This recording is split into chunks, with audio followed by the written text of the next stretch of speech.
عن ابن عباس قال قال رسول اللہ صلی اللہ علیہ وسلم من سمع سمع اللہ به ومن رایا رایا اللہ به رواہ مسلم. عن ابن عباس، ابن عباس سے روایت ہے، قال وہ کہتے ہیں یا انہوں نے کہا، قال رسول اللہ صلی اللہ علیہ وسلم کہ رسول اللہ صلی اللہ علیہ وسلم نے فرمایا، من جس نے سمع سنوایا، سمع اللہ سنوا دے گا اللہ بھی اس کو، ومن رایا اور جس نے دکھاوا کیا، رایا اللہ بھی دکھا دے گا اللہ اس کو. اسے مسلم نے روایت کیا ہے.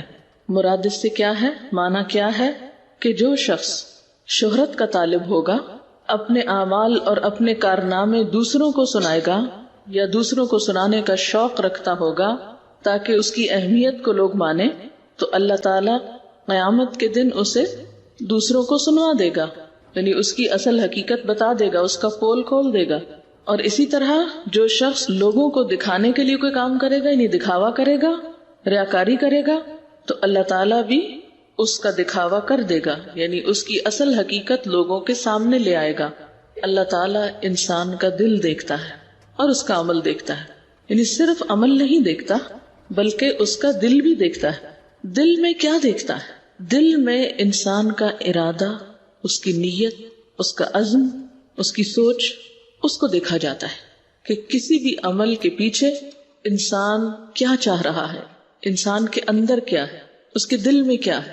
اور کوئی عمل بھی محض اس کی ظاہریت پر نہیں قبول کیا جاتا بلکہ لازمی طور پر یہ دیکھا جاتا ہے کہ اس کے پیچھے ارادہ کیا تھا، نیت کیا تھی، سوچ کیا تھی، جذبہ کیا تھا، خیال کیا تھا، یہ کام کیوں کیا گیا، اس کا انسینٹیو کیا تھا.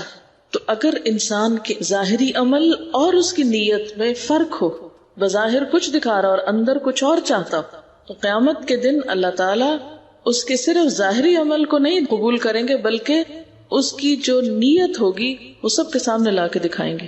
کیونکہ اس کو شہرت کا بہت شوق تھا تو اس کی خوب شہرت ہوگی. اس کو بہت شوق تھا کہ لوگوں کو میرے اعمال پتہ چلے، تو اللہ تعالیٰ ان اعمال ہی کو نہیں، ان اعمال کی حقیقت کو بھی کھول کے سامنے رکھ دے گا. کیونکہ سورۃ العادیات میں آتا ہے وَحُصِّلَ مَا فِي الصُّدُورِ، جو سینوں کے اندر ہے وہ حاصل کر لیا جائے گا، ان کو باہر نکال کے لایا جائے گا. تو چونکہ اللہ تعالیٰ دنیا میں ہمارے دل دیکھتے ہیں، قیامت کے دن دلوں کے اندر جو کچھ ہے وہ نکال کے سامنے لایا جائے گا اور اس کے مطابق اعمال کو پرکھا جائے گا. اسی کی وضاحت ایک اور حدیث کرتی ہے.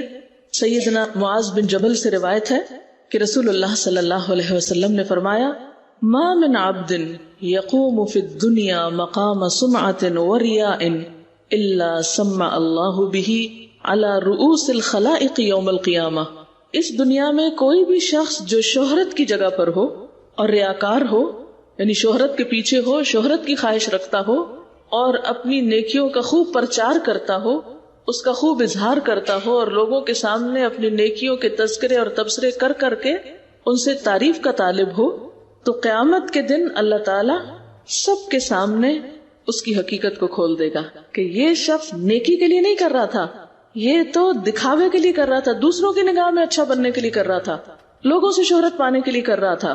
جو شخص دنیا میں نیکی میں مشہور ہونا چاہتا ہے، قیامت کے دن اللہ تعالی اس کے اس جذبے کا بدل اس کو کیا دیں گے کہ اس کی خوب بدنامی کریں گے، اس کی حقیقت کو کھول کر، اس کے دھوکے کو عیاں کر کے، اس کے فراڈ کو سامنے لا کر جو اس نے اللہ اور بندوں کے ساتھ کیا. وہ اپنی نیکی کے بدلے میں چاہتا کچھ اور تھا، ظاہر یہ کرتا تھا اللہ کی خاطر کر رہا، حالانکہ اللہ کی خاطر نہیں ہوتی تھی. اور پھر جس شخص کے اندر یہ بیماری ہوتی ہے اس کی بنیادی وجہ یہ ہوتی ہے وہ اپنی بڑائی چاہتا ہے، اپنے آپ کو منوانا چاہتا ہے، اپنی قیمت چاہتا ہے، اہمیت چاہتا ہے، امپورٹنس چاہتا ہے. تو ایسے انسان کی تسکین صرف اس سے نہیں ہو جاتی کہ وہ اپنے اعمال کا ذکر کرے اور اپنے اعمال کے بارے میں بتائے، بلکہ پھر وہ بعض اوقات جھوٹی باتیں بھی کرنا شروع ہو جاتا ہے. یعنی جو کچھ وہ ہوتا نہیں وہ بھی ساتھ ملا لیتا ہے. یعنی مثلاً اس نے کام چھوٹا سا کیا تو اس کو بڑھا چڑھا کے اتنا بڑا کر کے دکھاتا ہے، جیسے قرآن پاک میں آتا ہے وَيُحِبُّونَ أَن يُحْمَدُوا بِمَا لَمْ يَفْعَلُوا، کہ یہ لوگ کیا پسند کرتے ہیں کہ ان کی ان باتوں پہ بھی تعریف ہو، ان کاموں پر بھی ان کی اپریسیشن ہو جو انہوں نے کیے بھی کوئی نہیں. یعنی یہ بیماری پھر ایسی خطرناک بیماری ہوتی ہے کہ جس کی وجہ سے انسان صرف یہاں تک نہیں رکتا کہ وہ اپنے کیے ہوئے ہی کی تعریف چاہے، وہ یہ بھی چاہنے لگتا ہے کہ جو اس نے نہیں کیا اس کا کریڈٹ بھی اس کو مل جائے، لہذا اس میں پھر جھوٹ بھی شامل ہو جاتا ہے، اس میں پھر وہ فخر اور تکبر بھی کرنے لگتا ہے. پھر اس کا انجام کیا ہوتا ہے؟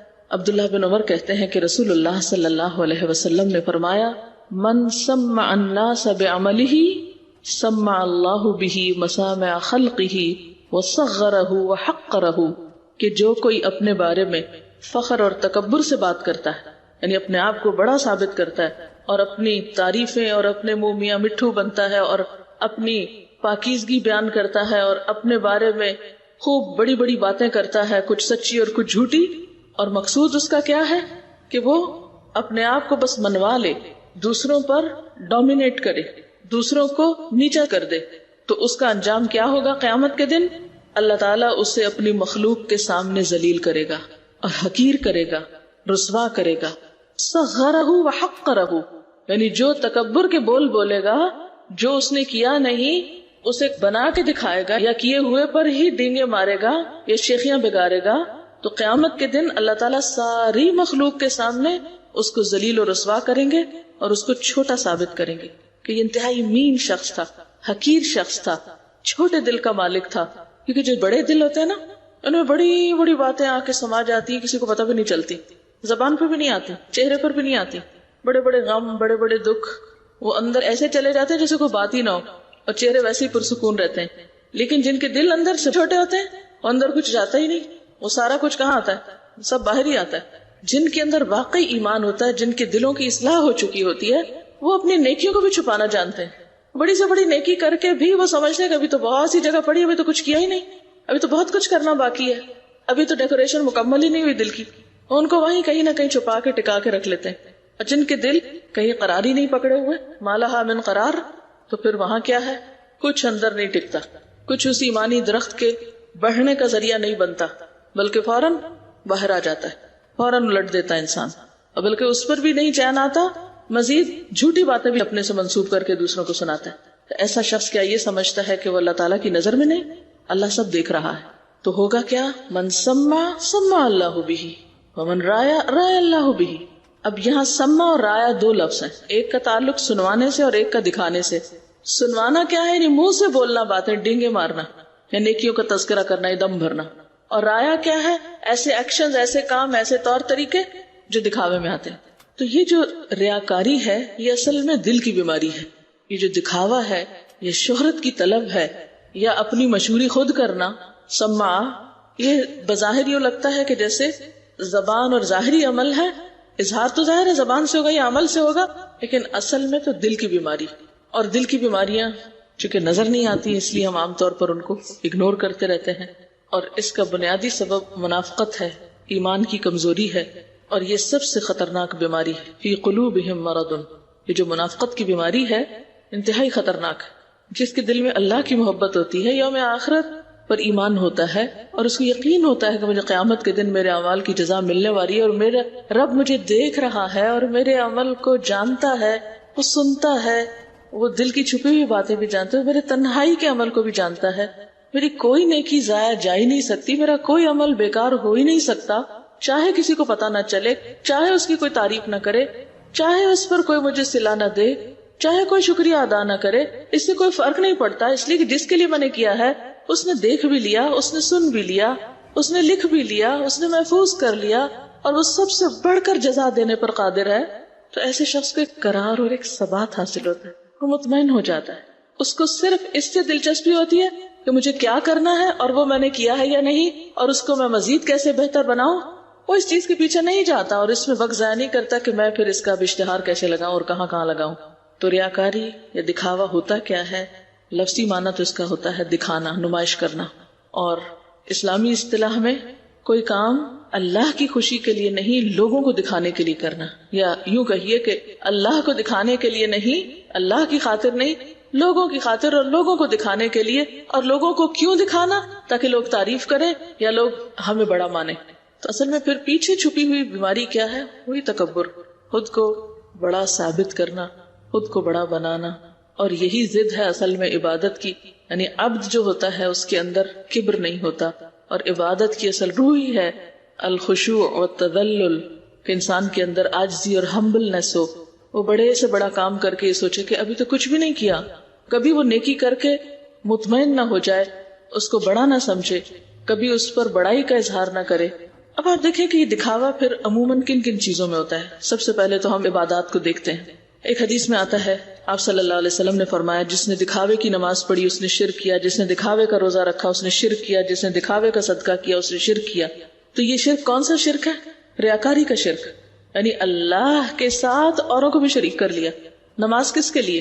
قل ان صلاتی و نسکی و محیای و مماتی للہ رب العالمین. نماز کس کے لیے ہونی چاہیے؟ ہماری اللہ کے لیے. تو جب ہم اللہ کے لیے نہیں کرتے اور لوگوں کے لیے کرنے لگتے ہیں، یہ لوگوں سے تعریف چاہتے ہیں، یہ لوگوں کی نظر میں نیک بننا چاہتے ہیں، تو وہ شرک کر دیا نا ہم نے. تو اسی لیے دکھاوے کی نماز کو شرک کہا گیا، دکھاوے کے روزے کو وغیرہ وغیرہ. اب آپ دیکھیں کہ نماز میں ہم کیسے دکھاوا کرتے ہیں، نماز کا دکھاوا کیا ہوتا ہے، اور نماز میں دکھاوے پر کس قدر وعید بھی آئی ہے قرآن پاک میں. فویل للمصلین الذین هم عن صلاتهم ساہون الذین هم یراؤون ویمنعون الماعون. ایسے نمازیوں کے لیے کیا حکم ہے؟ ہلاکت ہے ان کے لیے جو اپنی نمازوں سے بے خبر ہیں اور وہ دکھاوا کرتے ہیں. الذین هم یراؤون، نماز پڑھتے ہوئے تو دکھاوے کی پڑھتے ہیں، یا پڑھ رہے ہوتے ہیں تو دکھاوے کی طلب ہوتی ہے انہیں. ایسی نماز کیسے پہچانیں گے؟ اصل میں چاہتے یہ ہوں کہ ہم اپنے اعمال کو خود پہچان لیں، ہم اپنے بیماریاں خود جان لیں کہ دکھاوے کی نماز کیسی نماز ہوتی ہے، اس میں کیا ہوتا ہے، کیسے پہچانی جائے گی کہ نماز دکھاوے کی ہے یا نہیں. اکیلے میں نماز پڑھے انسان تو جھٹ پٹ پڑھ لے، اور لوگوں کے سامنے پڑھے ٹھہر ٹھہر کے خشوع و خضوع سے، طویل رکوع طویل سجدے، یہ دکھاوے کی نماز ہے. اگر آپ اللہ کے لیے پڑھ رہے ہیں تو آپ تنہائی میں بھی اسی طرح یا اس سے بھی اچھی پڑھیں گے، کیونکہ اللہ دیکھ رہا ہے. ہم تو اللہ کو دکھانے کے لیے پڑھ رہے ہیں. اب ایسا شخص اللہ تعالیٰ کا کیا اکرام کرتا ہے کہ جو اللہ کے سامنے تنہائی میں کھڑا ہو کر تو نماز کا حق ادا نہیں کرتا، لیکن جب لوگوں کے بیچ میں ہوتا ہے تو خوب اچھا سا نمازی بن جاتا ہے. اور کیا ہوتا ہے، کچھ جگہوں پر نماز پڑھ لینا اور کچھ پہ نہ پڑھنا. جہاں یہ ڈر ہو کہ لوگ کیا کہیں گے، وہ نماز پڑھ لینا لوگوں کے ڈر سے، ان کو دکھانے کے لیے کہ میں بھی نمازی ہوں. اور جہاں ایسے لوگ مل جائیں کہ جو نمازی پڑھتے تو وہاں ویسا ہو جانا. نماز کو حسین بنانے والی جتنی بھی چیزیں ہیں ان کا تنہائی میں خیال نہ کرنا اور سب کے سامنے ان سب چیزوں کا اہتمام کرنا. اچھا، اسی طرح نوافل پڑھ کے اس کا تذکرہ کرنا، تہجد وغیرہ کا ذکر بہت کرنا، باتوں باتوں میں ڈائریکٹلی انڈائریکٹلی. وہ میں تہجد کے وقت اٹھی تو یہ ہو گیا، ہاں اگر دل میں خیال یہ تھا، یہ سوچ کے کہا کہ چلو اس طرح ان کو یہ بھی پتہ چل جائے گا کہ میں تہجد کے وقت اٹھتی ہوں، ہو سکتا ہے کسی نے نوٹس ہی نہ لیا ہو، مگر آپ پکڑے گئے اللہ کے ہاں، آپ کا دھوکہ لکھ لیا گیا کہ آپ نے لوگوں کو بھی دھوکہ دیا اور جو اللہ کے لیے کام کرنا تھا وہ آپ نے لوگوں کے نام کر دیا. ہم میں سے ہر ایک کو اپنا جائزہ لینا ہے کہ ہم خود کیا کر رہے ہیں. کہیں ہم تو ایسے لوگوں میں شامل نہیں، کہیں ہمارے اندر تو ایسی کوئی چیز نہیں، ہماری نماز تو دکھاوے کی نہیں. یہ آپ دیکھیے کہ تنہائی کی نماز اور لوگوں کے سامنے کی نماز میں ہمارا فرق کیا کیا ہوتا ہے. منافقین کے بارے میں آتا ہے نا کہ وہ کیا کرتے ہیں، اذا قاموا الی الصلاۃ قاموا کسالى یراؤن الناس. ویسے کوئی نہیں پڑھنی تھی، اب لوگ نظر آگے تو پڑھ لی. ایک تو یہ چیز ہوگی. پھر یہ کہ لوگوں کے سامنے تو بہت ایکٹیو ہو کے پڑھی، اکیلے میں ڈھیلے ڈھیلے. لوگوں کے سامنے کھڑے ہو کے پڑھی، ویسے بیٹھ کے پڑھ لی. ہاں، لوگوں کے سامنے بہت کانشیسلی نماز پڑھی اور اکیلے میں جیسے تیسے ادا کر لی. نماز کے بعد روزے کا دکھاوا کیسے ہوتا ہے؟ روزے کا اظہار اپنے رویے سے کرنا. اب دیکھیے کہ حدیث پاک میں آتا ہے کہ اللہ سبحانہ وتعالیٰ فرماتے ہیں الصوم لی وانا اجزی بہ، روزہ تو میرے لیے ہے اور میں اس کی جزا دوں گا. یعنی کسی تیسرے کو نہیں پتا چلتا کہ کوئی روزے سے ہے یا نہیں. اگر آپ کچھ نہیں کھا رہے تو کسی کو نہیں پتا چلے گا، لیکن اگر آپ نے کہیں روزہ رکھ ہی لیا، خصوصاً نفلی، فرض تو سب کو ہی پتا ہوتا ہے کہ وہ مہینہ ہے، کسی نے نہ بھی رکھا تو لوگ یہ سمجھتے ہیں، لیکن نفلی روزے میں عام طور پر ریاکاری کا اندیشہ ہوتا ہے. تو اس میں گرتے پڑتے رہنا، چہرے کی حالت، آنکھوں سے، رویے سے یہ ظاہر کرنا، چاہے منہ سے نہ بھی بتانا. یعنی ایک تو ایک انسان منہ سے بتائے کہ میں تو ہر دوسرے دن روزہ رکھتی ہوں یا ہر جمعرات کو روزہ رکھتی ہوں وغیرہ وغیرہ، اور اس کے علاوہ رویے سے ظاہر کرنا. اسی لیے کیا حکم ہے کہ جو تم میں سے روزہ رکھے وہ کیا کرے، یعنی اپنے حالت کو درست رکھے، تیل ویل لگا کے رکھے، یعنی اس کے رویے سے ظاہر نہ ہو. پھر اسی طرح حج کا دکھاوا کیا ہے، نام کے ساتھ حاجی صاحب لگوانا، الحاج، یعنی القابات میں اضافہ کرتے چلے جانا. حالانکہ حج کی نیت میں ہمیں کیا دعا سکھائی گئی، اللہم حجتا لا ریاء فیہا ولا سمعہ. اللہ ایسا حج ہو کہ جس میں نہ ریاکاری ہو اور نہ شہرت کی طلب ہو. حضرت انس بن مالک کہتے ہیں کہ رسول اللہ صلی اللہ علیہ وسلم نے ایسی سواری پہ حج کیا جس کی زین پرانی تھی اور آپ کے جسم پر ایسی چادر تھی جو 4 درہم یا اس سے بھی کم قیمت کی تھی، اور آپ فرما رہے تھے اللہم حجۃ لا ریاء فیہا ولا سمعہ، یعنی انتہائی ہمبل ہو کر۔ اب کیا ہے کہ بعض اوقات لوگ حج کو بھی ایک اسٹیٹس سمبل بنائے ہوئے ہیں، ایسے گروپ کے ساتھ جانا، ایسے پیکیجز لینا کہ جس میں زیادہ سے زیادہ خرچ آتا ہو۔ تو اسی لیے اس حدیث میں کیا آتا ہے کہ آپ نے جس پیکیج میں حج کیا وہ بے حد سمپل تھا۔ پھر خاص طور پر صدقہ خیرات کی ریاکاری، اس پر تو قرآن نے بھی بہت بات کی ہے۔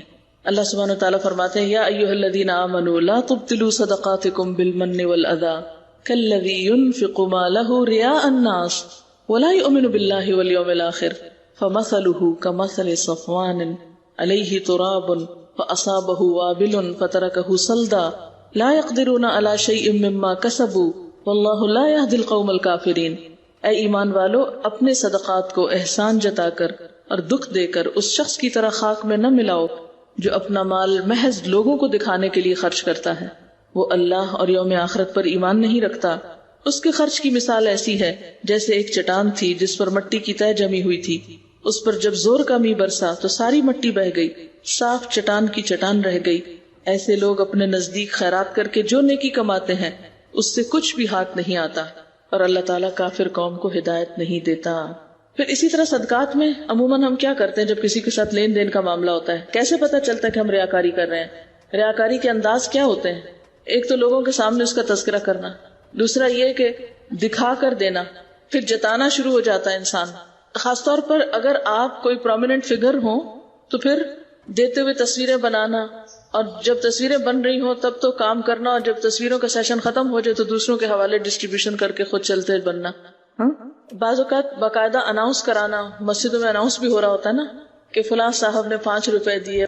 اگر تو صرف اس لیے بتایا جا رہا ہے کہ دوسروں کو شوق ہو وہ تو ٹھیک ہے، لیکن اگر کوئی شخص صرف اس لیے جا کے پیسے دے کہ میرا نام اناؤنس ہو، اور اگر نام اناؤنس نہ ہو یا لوگوں کے سامنے ذکر نہ کیا جائے تو ہاتھ روک لے۔ بعض لوگ صدقہ کرنے سے پہلے ہر دوسرے تیسرے بندے سے پیسوں کے اماؤنٹ بتا کے ذکر کریں گے کہ یہ میرے پاس اتنے پیسے ہیں، بتاؤ میں کہاں کروں۔ تو یہ بھی انڈائریکٹلی کیا ہے، یعنی دکھانے ہی کی ایک خواہش اندر چھپی ہوئی جو دینے سے پہلے ہی شروع ہو گئی ریاکاری۔ کچھ لوگ اسپیسیفک لارج اماؤنٹ دیتے ہیں تاکہ ان کا نام ایک خاص لسٹ میں آ جائے، یا کسی خاص اسپتال کے اوپر ان کے نام کی پلیٹ لگ جائے، یا کسی خاص جگہ پر ان کا ذکر کیا جائے، یا ان کے نام سے کوئی میموریل ٹرسٹ بنے۔ اسی طرح جب لوگ دیکھ رہے ہوتے ہیں تو دیتے ہیں، اور اگر کوئی نہ دیکھے تو دیتے بھی نہیں ہیں۔ شادی بیاہوں میں جب لوگوں کی تعریف لینی ہوتی ہے تو خوب خرچ کرتے ہیں، اور ویسے کوئی گھر میں آ جائے تو پانی بھی نہیں پوچھتے۔ یہ جتنے بھی معیار ہیں ان میں سے اپنے آپ کو پرکھ لیں اور ان عادتوں کو چھوڑ دیں، دیٹس اٹ۔ یہی آئینہ تو ہم سب کو دیکھنا ہے، ٹھیک ہے نا۔ ریاکاری صرف عبادات میں نہیں ہوتی، ریاکاری ہر معاملے میں ہو سکتی ہے، مثلا تعلیم اور تعلم میں ہو سکتی ہے، سیکھنے سکھانے میں ہو سکتی۔ کیسے؟ استاد کی طرف بہت غور سے اس لیے دیکھنا، یہ مقصد نہیں ہوتا کہ بات سمجھیں، یہ مقصد ہوتا ہے کہ ہم استاد کے منظور نظر بن جائیں۔ حدیث میں آتا ہے من تعلم علما مما يبتغى به وجه الله لا يتعلمه الا ليصيب به عرضا من الدنيا لم يجد عرف الجنة يوم القيامة یعنی ریحها، رواہ ابو داؤد۔ کہ جو شخص ایسا علم حاصل کرے جس سے اللہ کی رضا حاصل کی جاتی ہے، لیکن وہ اس کو دنیا کے فائدے حاصل کرنے کے لیے سیکھتا ہے، تو قیامت کے دن ایسا شخص جنت کی خوشبو بھی نہ پا سکے گا۔ خاص طور پر دین کا علم جس کا مقصد کیا ہونا چاہیے سیکھنے کا، کہ اللہ کی رضا حاصل ہو۔ اور جو شخص اللہ کی رضا کی بجائے دنیا کے فائدے حاصل کرنے کے لیے اور دنیا کی کوئی کمائی کرنے کے لیے دین کا علم حاصل کرتا ہے، قیامت کے دن جنت کی خوشبو بھی نہ پائے گا، کہاں یہ کہ اس کو وہ علم صدقہ جاریہ بنے یا اس سے فائدہ حاصل ہو۔ اسی طرح ایک اور حدیث میں آتا ہے، حضرت جابر سے روایت ہے کہ رسول اللہ صلی اللہ علیہ وسلم نے فرمایا علم اس لیے نہ حاصل کرو کہ علماء کا مقابلہ کر سکو، یا بے وقوفوں سے جھگڑے کرو، یا یہ کہ مجلسوں میں تمہاری عزت ہو، تمہیں چنا جائے، بلند مقام پہ بٹھایا جائے، یعنی مراد اس سے یہ ہے۔ تو جو اس لیے یہ سب کرے گا اس کے لیے آگ ہے۔ فمن فعل ذلك فالنار النار، اس کے لیے تو آگ ہی آگ ہے، کہ جس کے یہ مقاصد و علم حاصل کرنے کے کہ وہ بڑا بن سکے، یا لوگوں میں اس کی بڑی اہمیت ہو، یا اس کو کرسی صدارت پہ بٹھایا جائے، یا یہ کہ اس کے نام کے ساتھ کوئی بڑے بڑے ٹائٹل اور علامہ وغیرہ لگائے جائیں۔ اسی طرح معاملات میں بڑی ریاکاری ہوتی ہے۔ مثلا ساس بیمار ہے، بہو سارا دن خبر نہ لے، جس وقت شوہر آئے تو ساس کے آگے پیچھے ہو جائے۔ یہ عمل کیا ہے؟ شوہر کو دکھانے کا کہ میں تمہاری ماں کی بہت کیئر کرتی ہوں، تاکہ اس کے بدلے میں کیا حاصل کرے؟ شوہر کی توجہ. اور معاملات میں کیسے ریاکاری ہوتی ہے. عید الاضحیٰ کے موقع پر قربانی کے بکرے جو ہیں وہ لا کے پہلے باندھنا کہ شور مچائیں تو ہمسایوں کو پتہ چلے کہ ہم بھی قربانی کر رہے ہیں. اور جہیز کا دکھاوا، کسی کی بھی مدد، خدمت، عیادت، تعریف، خوشامد اس غرض سے کرنا کہ اس سے کچھ مفاد حاصل ہو جائے. ویسے پرواہ نہ کرنا، پوچھنا ہی نہیں، لیکن اگر کوئی غرض ہے، مقصد ہے تو پھر چاپلوسی کرنا. گفتگو میں میں کا لفظ بہت یوز کرنا. کسی کو گھر پہ بلایا، کھانا کھلایا، اس کو خوب خوشامد کرنا، یہ کھائیں یہ کھائیں، لیکن جب چلے جن کا یہ دیکھو کتنے لالچی تھے، سب ختم کر کے چلے گئے. اس طرح کی گھٹیا حرکتیں کرنا. یعنی اخلاق میں بھی، اخلاق صرف وہاں برتنا جہاں جواب میں کچھ ملے گا، اور وہاں سارا اخلاق بھول جانا جہاں کوئی ہمارے ساتھ اخلاق نہ برتے. حضرت ابن عمر کہتے ہیں کہ ان سے کچھ لوگوں نے کہا کہ ہم اپنے حکمرانوں کے پاس جاتے ہیں تو ہم ان سے اس کے برعکس باتیں کرتے ہیں جو ہم ان کے پاس سے باہر آ کے کرتے ہیں. یعنی ہم اپنے بڑوں کے پاس جاتے ہیں، حکمرانوں کے پاس جاتے ہیں تو ان کے سامنے ہم بہت عزت سے، بڑے اچھے سے بات کرتے ہیں، اور باہر آ کے کیا کرتے ہیں؟ اور طرح نام لینا.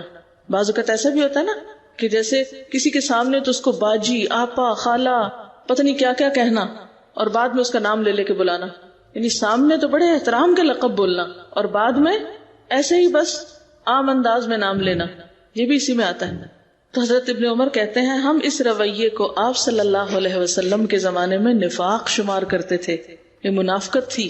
اچھا، اسی طرح ٹیلی فون اٹینڈ کرتے ہوئے ماتھے پہ بل اور ناک بو چڑھانا اور مصیبت کے مارے پٹخانا ہاتھ، یہ کیا وہ کیا، اور جب ہیلو کیا حال ہے بہت اچھے سے بن جانا، یہ بھی منافقت ہے، یہ بھی ریاکاری. یعنی آپ اس کے سامنے کچھ ہیں، ویسے آپ انتہائی سٹ پٹائے ہوئے تھے اور بہت ہی برا بلا کہہ رہے تھے. اسکول کالج میں ٹیچرز کے سامنے تو بہت شرافت سے، ادب سے، احترام سے بیٹھنا، کلاس سے نکلتے ہی ان کی وہ خبر لینا اور ان کے نام رکھنا اور ان کی نقلیں اتارنا، اور یہ سب بھی اسی میں آتا ہے. نہ صرف یہ کہ ٹیچرز بلکہ بڑے، مثلاً عام طور پر خواتین اپنی ساس کی، نند کی اور سسرالی رشتہ داروں کی بچوں کے سامنے خوب برائیاں کرتے ہیں. جب خود سامنے جاتے ہیں تو بہت اچھے سے، اور بچے تضاد دیکھتے ہیں کہ یہ کیا ہو رہا ہے، ابھی تو اماں یہ کہہ رہی تھی اور ابھی اماں ایسے نظر آ رہی ہے. وہ ایسی اماں کا احترام کہاں سے کریں؟ پھر ماں کہتی ہے کہ بچے میرا ادب نہیں کرتے. وہ کیوں کریں جب آپ خود ہی اپنا احترام نہیں کرتے؟ جیسے کوئی بیٹی کا رشتہ لینے کے لیے آئے تو اس کے سامنے بیٹی کی جھوٹی تعریفیں کرنا اور یہ کہنا یہ بیٹی نے بنایا، یہ بیٹی کا کارنامہ ہے، یہ فلاں ہے، حالانکہ اس کی کچھ حقیقت نہ ہونا. بیٹی کو بھی پتا جھوٹ بولا جا رہا ہے، ان کو بھی پتا جھوٹ بولا جا رہا ہے. اچھا، وجوہات کیا ہوتی ہیں اس کی؟ سب سے پہلے تو یہی کہ شہرت کی خواہش، جو حدیث کا اصل موضوع ہے. شہرت کی خواہش، تعریف کی خواہش، نفس پرستی، خود کو بڑا ثابت کرنے کی خواہش، خود کو منوانے کی خواہش. نبی صلی اللہ علیہ وسلم نے فرمایا ثلاث مہلکات، 3 چیزیں ہلاک کرنے والی.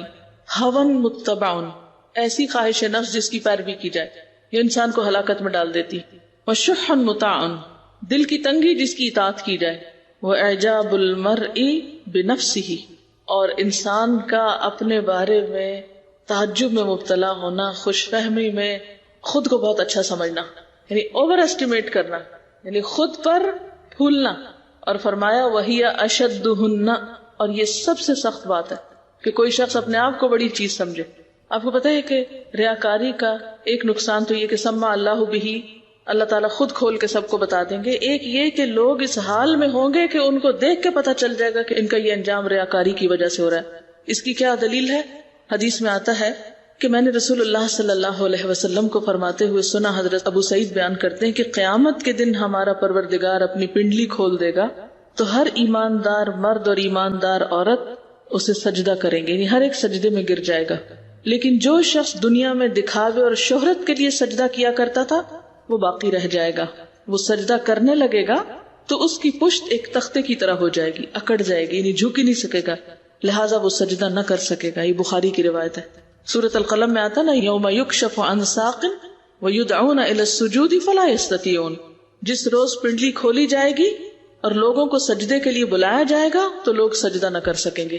یہ کون لوگ ہوں گے جو سجدہ نہ کر سکیں گے؟ جو دنیا میں دکھاوے کے لیے نمازیں پڑھتے تھے. یعنی سمع اللہ بھی، رایا اللہ بھی میں یہ چیز آتی ہے. یعنی جو دکھاوا کرے گا اللہ اس کو دکھا دے گا. کس حال میں دکھا دے گا؟ وہ اکڑا کھڑا ہوگا. وہ اکڑ تھی نا جو اس کے اندر، وہ اسی طرح اکڑا کھڑا رہے گا وہاں. اب یہاں ایک چیز ہے کہ بعض اوقات انسان تو یہ نہیں چاہتا کہ وہ دکھاوا کرے، وہ نہیں تعریف چاہتا. لیکن لوگ خود ہی آ کے تعریفیں کرنے لگتے ہیں. آپ کوئی اچھا کام کرتے ہیں تو لوگ فوراً پہنچ جاتے ہیں آپ کی تعریف کرنے. تو ایسے میں پھر کیا ہے, پریشانی ہوتی ہے انسان کو کہ میں تو چھپ کے رہنا چاہتا ہوں, کیونکہ ان اللہ یحب العبد الغنی الخفی التقی, اللہ اس بندے سے محبت رکھتا ہے جو چھپے ہوئے عمل کرتا ہے, غنی بے نیازی سے کام کرتا ہے, کسی کی تعریف اس کو نہیں چاہیے, تقی تقوی والا ہے, یعنی نہ تو اس کو دکھاوا کرنا ہے نہ کسی سے تعریف چاہنی ہے, بالکل بے نیاز بے پرواہ ہے لوگوں سے, اسے بس اتنا پتہ ہے کہ اسے کیا کرنا اور وہ کرتا چلا جاتا ہے. ایسے بندے سے اللہ محبت کرتا ہے. اب ایک بندہ خود نہیں پسند کرتا کہ اس کی تعریف کی جائے, لیکن جب وہ اچھے کام کرتا ہے تو لوگ خود ہی تعریف کرنے آ جاتے ہیں. حضرت ابو ذر سے روایت ہے کہ رسول اللہ صلی اللہ علیہ وسلم سے پوچھا گیا, ارأیت الرجل يعمل العمل من الخیر ويحمده الناس علیہ, قال تلک عاجل بشر المؤمن, کہ آپ کا کیا خیال ہے کہ ایک شخص کو نیکی کا کام کرتا ہے اور لوگ اس کی تعریفیں کرنے لگتے ہیں, تو فرمایا کہ یہ مومن کو جلد ملنے والی خوشخبری ہے, یعنی دنیا میں قبولیت عمل کی نشانی ہے. یعنی ایک خوشخبری تو آخرت میں ملے گی نا, ایک خوشخبری دنیا میں مل جاتی. جب آپ اچھا کام کرتے ہیں تو جیسے خوشبو کا ڈھکن کھلتا ہے تو وہ خوشبو تو پھیلی جاتی ہے. انسان بے نیاز ہو کر رہے, بے پرواہ ہو کر رہے, تنہائی میں اور سب کے سامنے تعریف ملنے پر اور نہ ملنے پر, اپریسیشن یا اکنالجمنٹ یا انکریجمنٹ کے ہونے یا نہ ہونے میں اس کے عمل میں فرق نہ ہے, وہ اپنا کام کرتا چلا جائے. پہچان یہی ہے نا ریاکاری کی, کہ جب لوگوں کے سامنے ہو تو کام تیز کر دے, تعریف ملے تو خوب کام کرے, تنقید ہو تو ہمت ہار کے بڑھ جائے, کام اٹھا پھینکے, مجھے کیا ملا سلا, میں نے ایسے ہی اپنے آپ کو اتنا کھڑایا, اتنی محنت کی, اتنا کام کیا اور مجھے کیا ملا, بیزتی, یہ لو یہ پڑا ہے کام. اب اس حدیث کا ایک اور پہلو ہے جو دنیاوی اعتبار سے, یعنی ہم نے اب تک اس کی تفسیر اس اعتبار سے کی کہ جو شہرت چاہے گا اللہ اس کو قیامت کے دن شہرت دے دے گا اور اس کی خوب بدنامی کرے گا, اس کا پول کھول دے گا, اس کی حقیقت سامنے آئے گی. عام طور پر محدثین نے اسی انداز میں اس حدیث کو ایکسپلین کیا. لیکن اگر غور کیا جائے تو اس کا ایک اور معنی بھی بنتا ہے, اور وہ کیا ہے کہ جو شخص شہرت چاہتا ہے کسی عمل پر تو دنیا میں اللہ تعالیٰ دے دیتا ہے اس کو تھوڑی بہت جتنی دینی ہوتی ہے. جیسے کہ سورۃ الشورى میں آتا ہے, من کان یرید حرث الآخرۃ نزد له فی حرثہ ومن کان یرید حرث الدنیا نؤتہ منہا وما له فی الآخرۃ من نصیب. کیا معنی ہے اس آیت کا؟ جو کوئی آخرت کی کھیتی چاہتا ہے اس کی کھیتی کو ہم بڑھاتے ہیں.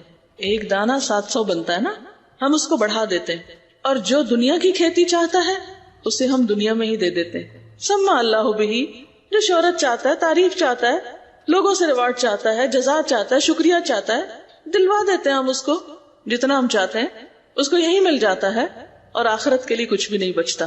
وما لہ فی الآخرۃ من نصیب, ایسا شخص آخرت میں خالی ہاتھ پہنچتا ہے. اس کی وضاحت ایک حدیث بھی کرتی ہے, اور وہ کیا ہے؟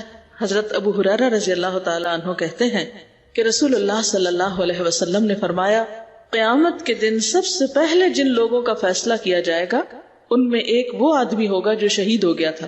بس اسے پیش کیا جائے گا, اللہ تعالیٰ اسے اپنی نعمتیں یاد کرائے گا, وہ انہیں پہچان لے گا. اللہ تعالیٰ فرمائے گا, تو نے ان نعمتوں کی وجہ سے کیا عمل کیا, یعنی اتنا کچھ پا کے پھر کیا کیا؟ وہ عرض کرے گا, میں نے تیری راہ میں جہاد کیا یہاں تک کہ شہید ہو گیا. اللہ تعالیٰ فرمائے گا, تو نے جھوٹ کہا, تو اس لیے لڑا تھا کہ تجھے بہادر کہا جائے, بس تجھے بہادر کہہ لیا گیا. سما اللہ بھی, دنیا میں تمہیں شہرت مل گئی, تم شہرت چاہتے تھے نا, شہرت مل چکی تم کو, بس اس کی بابت حکم دیا جائے گا تو اسے منہ کے بل گھسیٹا جائے گا اور جہنم میں ڈال دیا جائے گا. دوسرا وہ شخص ہوگا جس نے علم حاصل کیا, دوسروں کو بھی سکھایا, قرآن پڑھا, بس اس کو پیش کیا جائے گا, اللہ تعالیٰ اس کو اپنی نعمتیں یاد کرائے گا, وہ انہیں پہچان لے گا, ہاں یہ سب کچھ مجھے ملا تھا, یہ ذہانت, یہ عقل, یہ بصیرت, یہ دنیا کی فیسلٹیز, نعمتیں, یہ سب.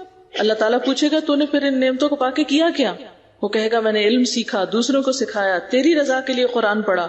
اللہ تعالیٰ فرمائے گا, تو نے جھوٹ کہا, تو نے تو علم اس لیے حاصل کیا تھا کہ تجھے عالم کہا جائے, اور قرآن اس لیے پڑھا تھا کہ تجھے قاری کہا جائے, تو وہ تجھے کہہ دیا گیا. سما اللہ بھی, دنیا میں سنوا دی گئی تمہاری شہرت, تو اس کے بارے میں حکم دیا جائے گا تو اسے بھی منہ کے بل گھسیٹا جائے گا, جہنم میں ڈال دیا جائے گا. تیسرا وہ شخص ہوگا جس کو اللہ نے کشادگی عطا فرمائی, یعنی بہت مال دیا, ہر طرح کے مال سے نوازا, اسے پیش کیا جائے گا, اللہ تعالیٰ نعمتیں یاد کرائے گا, وہ پہچان لے گا. اللہ تعالیٰ فرمائے گا, ان کی وجہ سے کیا کام کیا؟ وہ کہے گا, میں نے تیری پسند کی کوئی راہ نہیں چھوڑی کہ میں نے اس میں خرچ نہ کیا ہو, یعنی ہر جگہ دیا. اللہ تعالیٰ فرمائے گا, تو نے جھوٹ بولا, تو نے تو اس لیے کیا کہ تم سخی کہلاؤ, بس وہ کہہ دیا گیا. پھر اس کے بارے میں حکم دیا جائے گا اور اسے منہ کے بل گھسیٹا جائے گا اور جہنم میں ڈال دیا جائے گا. تو بات یہ ہے کہ اگر کوئی دنیاوی شہرت کے لیے کام کرتا ہے تو اللہ تعالیٰ دنیا میں دے دیں گے اس کو جتنا چاہیں گے، لیکن آخرت میں پھر اس کے لیے کوئی حصہ باقی نہ رہے گا. لہٰذا اب ہم سب کو یہ سوچنے کی ضرورت ہے کہ ہمارے عمل کے پیچھے کیا ذہنیت ہے، ہمارے دل کا حال کیا ہے. تو اگین ہمیں کیا چیک کرنے کی ضرورت ہے؟ جب اللہ ہمارے دل دیکھ رہا ہے تو ہمیں بھی اپنے دلوں کو دیکھتے رہنا چاہیے کہ وہاں کیا ہے. صرف ظاہری عمل قابل قبول نہ ہوگا جب تک کہ دل شریک نہ ہوگا. اچھا، آج کی ایک ٹپ ہے، کوئی ایک ایسا عمل جو آپ بس صرف اللہ کے لیے کریں اور کسی کو بھی نہ پتا ہو. آج سے اپنی زندگی میں کوئی ایک ایسا نیک کام شروع کریں کہ جو اللہ کے سوا کسی کو نہ پتا ہو، کسی سے ذکر بھی نہ کریں، بھول کے بھی نہ کریں، اور جب قیامت کے دن کل آپ جائیں تو وہ محفوظ صحیح سلامت آپ کے سامنے ہے اور آپ دیکھ کے خوش ہو جائیں اور واقعی یہ کہہ سکیں کہ اللہ یہ تیرے لیے تھا. کم از کم ایک عمل، زیادہ تو جتنا چاہیں کر لیں لیکن کوئی ایک عمل. بہت اچھا سوال ہے. کیا شوہر کی محبت حاصل کرنے کے لیے ان کے کام ان کے سامنے کرنا اور ان کو احساس دلانا کہ میں ان کے لیے کام کر رہی ہوں، یہ بھی ریاکاری میں آتا ہے؟ میرا خیال ہے یہ کنسرن شو کرنے میں آتا ہے، یہ ریاکاری میں نہیں آتا. کیونکہ شوہر اور بیوی کے تعلقات میں یا والدین اور اولاد کے تعلقات میں اپنی محبت کا اظہار کسی بھی طریقے سے کرنا کہ جس سے تعلق مزید مضبوط ہو، یہ دکھاوے میں نہیں آئے گا. یعنی ایک اسٹرانگ ریلیشن شپ بلڈ کرنا مقصود ہے نا. اس میں ان کو ڈومینیٹ کرنا مقصود تو نہیں کہ میں آپ سے اچھی ہوں کیونکہ میں یہ کام کر رہی ہوں، یہ مقصد تو نہیں ہے نا. یا اپنے آپ کو اچھا ثابت کرنا اس سینس میں نہیں ہے.